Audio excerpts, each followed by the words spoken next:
जीवन को शब्दों में व्यक्त नहीं कर सकते। यदि हम कहें उनका जीवन ज्ञान वैराग्य और ज्ञान की प्रेरणी थी तो क्या अतिशयोक्ति है।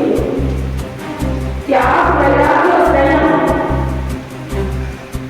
इसको आचार्य ने बहुत विनय बताया है, जिसमें स्नान करने से कर्म मत भूलते। उन्होंने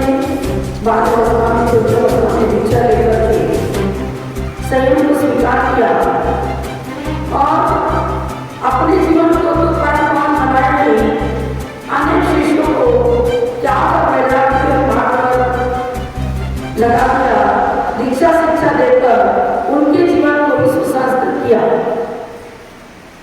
समाधि उसी की धनाचार्य 108 श्री विराट सागर जी महाराज का देवलोक गमन रात्रि को 2:30 बजे होगी। समाधि मरण रात्रि को 2:30 बजे जालना महाराष्ट्र में हो गया।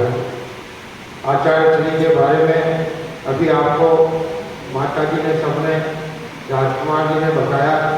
मैं तो इतना ही कहूँगा कि आचार्य श्री ने जैसे अपने जीवन को सार्थक किया और जितने मुनि राजों को माता जी को आपने दीक्षा दी और जैन धर्म का जो ध्वज आपने चारों तरफ फैलाया, ऐसे आचार्य श्री का हमें छोड़कर चले जाना बहुत ही दुख का विषय है। लेकिन आचार्य श्री की जो समाधि हुई रात्रि को, वो भी एक बहुत ही विचित्र है। आपको रात को 2 बजे करीब जो लघु शंका की करके आप आए, उसके बाद आपने नमोकार का पाठ किया और जैसे ही आप समाधि के लिए विराजमान होने लगे, विराजमान हुए और उसी बीच में आपका समाधि मरण हो गया। ऐसा समाधि मरण भी बिरले को ही मिलता है। हम तो यही भावना पाते हैं कि आचार्य श्री जहाँ भी हैं वो अच्छे से मोक्ष निश्चित रहे होंगे और हमें तो यही शिक्षा लेनी चाहिए कि भाई जो आचार्य जी ने अपने को सिखाया है उसी अनुसार अपन चलते रहे। माता जी का संग अपने यहाँ आया हुआ है।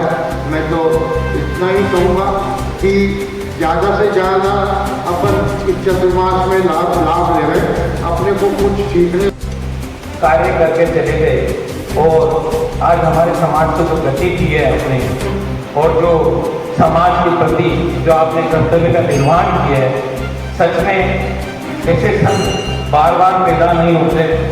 बहुत ही मुश्किल से कोई अद्भुत समय ऐसा आता होगा जब ऐसे संतों का समागम इस धरती पर होता है। जरा भी अपने को ध्यान नहीं कि वो सूरज को अभी अपन बिल्कुल भी भुला नहीं पाए। उसी से पहले दूसरा सूरज परम पुरुष राष्ट्र संत भारत गौरव गणाचार्य युग प्रतिक्रमण प्रवर्तक उपसर्ग विजेता आचार्य भगवान श्री विराट सागर जी महाराज का गुरुवार चतुर्दशी को प्रातः 2:30 बजे के लगभग जालना महाराज के नजदीक देव मूर्ति ग्राम सिंह खेड़ा राजा रोड पर समाधि हो गई। यह समाचार जैसे ही जैन समाज को मिला, सभी स्तब्ध रह गए। आचार्य श्री की इस छोटी सी उम्र में, मात्र 13 वर्ष की उम्र में आपने मोक्ष गमन को जाना हुआ। यह सत्य प्रतीत नहीं हो पा रहा है, न हम इसका विश्वास कर पा रहे हैं। जैसा कि सभी जानते हैं कि इस छोटी सी आयु में आचार्य श्री ने लगभग 300 से 350 दीक्षाएं प्रदान की है। उनका वात्सल्य शिक्षकों पर बहुत ज़्यादा होता था।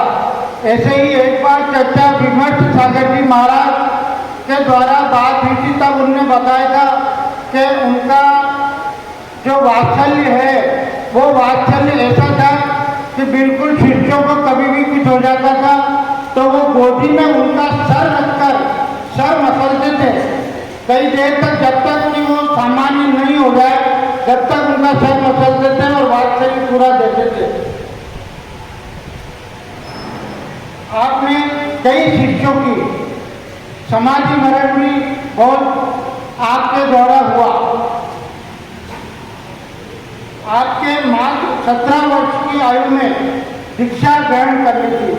आपने कई तरह के साहित्यों का, बहुत तरह के साहित्य उनका सृजन किया हुआ है। गुरुदेव, आपका असमय जाना हम सभी के लिए बहुत बड़ा आघात है। आपके दिखाए मार्ग पर आपके आशीर्वाद से हम सभी का मार्ग प्रशस्त होता रहे, ऐसे प्रार्थना है। भगवान आपको समोत्तरण में स्थान दे। आचार्य श्री के चरणों में कोटि कोटि नमन एवं